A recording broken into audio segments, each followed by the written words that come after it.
Management is proud to present Daily Vet Life, a short podcast for equine and mixed animal veterinarians and their staffs that's focused on personal and business topics of importance during the COVID-19 pandemic. In today's episode, we're going to talk about reopening the equine industry with Julie Broadway, president of the American Horse Council since 2016.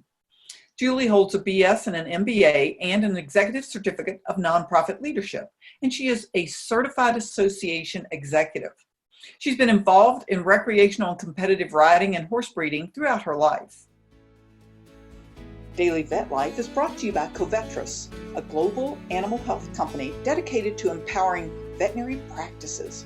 We combine products, services, and technology into a single platform that connects our customers to the solutions and insights they need to grow. Welcome to our podcast today, Julie. Hi, Kim. It's good to see you and to hear you. And I'm so excited to talk about this because to me, reopening the industry is what everybody's clamoring for, but we have to be really smart and thoughtful about how we do this. So I'm hoping to give everybody a taste of all the different factors that are going to come into play in looking at reopening and how it may vary greatly from sector to sector or state to state. Well, I know it's almost a little information overload because there's a lot of different reopening strategies across the U.S. So can you just talk to us a little bit about that? Yep, sure. And I'm going to begin by telling you Monday, believe it or not, Monday, May the 11th, we're going to get our first glimpse of what new reality may look like in the equine sector, specifically for racing, because Kentucky is going to reopen horse racing. They're going to have temperature checks. They're going to do social distancing. They're going to require they wear masks, and there's not going to be any spectators in the stands. So we're going to see real quickly how smoothly that process plays out in that kind of a setting. But more importantly, United States Equestrian Federation and others have begun to share their reopening strategies. They've just announced details from USEF. That says they're going to resume competitions, probably about, I think, the end of May is what they're targeting. They're talking about putting in some of these same safeguards that racing has talked about, but they're also adding a new component, which is if you're coming to a horse show and you're coming from out of state, so say you're coming from Vermont, you're going to the Big E in Massachusetts for a horse show. If you're coming from out of state, you're going to have to self-quarantine for 14 days prior to attending that event. So there's going to be all kinds of different rules that are going to be applied in different scenarios here. I saw on social media today that a couple of organizations are doing a survey, and they're saying, would you be willing to come to a horse show if all you could do was drive up, get on your horse, go in your class, come out and get back in your car and leave? You couldn't hang around in the stables. You couldn't spectate. You couldn't do any of that. So everybody's sort of feeling it out and trying to figure out exactly how they're going to navigate some of this. You've been to horse shows, I'm sure, Kim, and you know how we love to socialize and how we love to congregate. And we want to go in the show office and we want to talk to the show secretary, and there'll be 25 people in there waiting to talk to the show secretary. That is all going to be very, very different.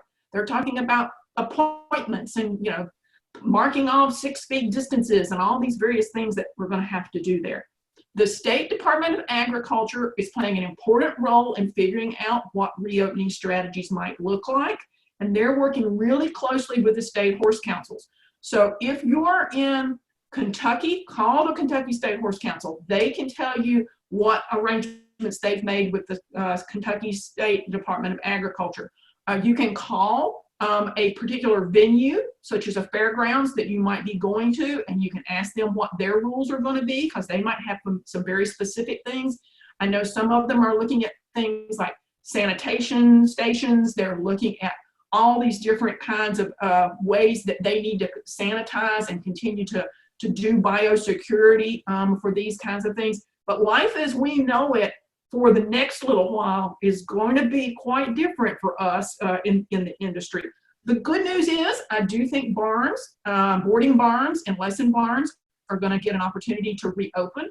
We're seeing owners who are being really smart about this. They're saying, make an appointment. So I've got one client in the barn riding their horse, I've not got a whole group of people there.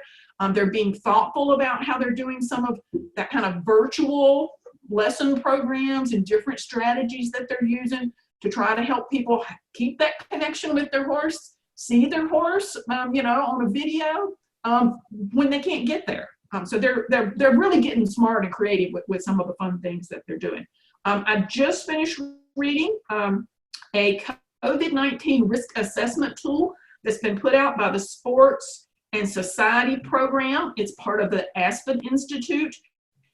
They have gone through all sports and they've given them risk factors. So they'll tell you basketball, baseball, any of the organized sports, what you can do, what's low risk, what you can get out and do and easily do, versus contact sports where that's going to be a little more challenging.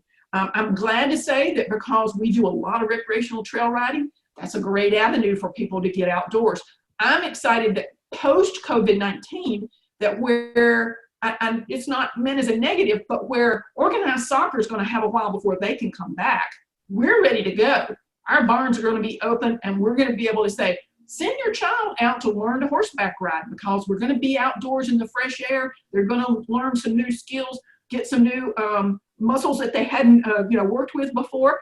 And we'll be ready to do that long before I think you'll see soccer or some of the other sports come back. So that's the good news, I think, for us right now is hang in there, everybody, and really be thoughtful. Be using this downtime to prepare to restart your business and figure out ways that you want to be using social media or other mechanisms to start marketing that you're open and you're ready to come back. So you're ready to go when things are open again. So are there any specific factors or take-home messages that you think we should consider in the equine industry as we're looking toward reopening? I do think that, again, as I said in my opening, I think you need to follow the guidelines that you're offered and be really thoughtful and smart about it. What I am fearful of is that people are going to get a little lax and they're not going to do the social distancing. They're not going to wear the mask.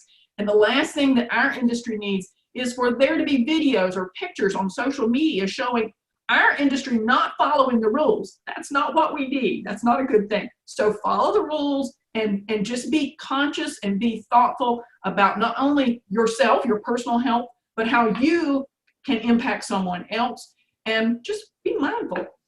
Be kind. Yeah, as someone said that the word of reopening is don't be complacent. So I think that's exactly a good tip.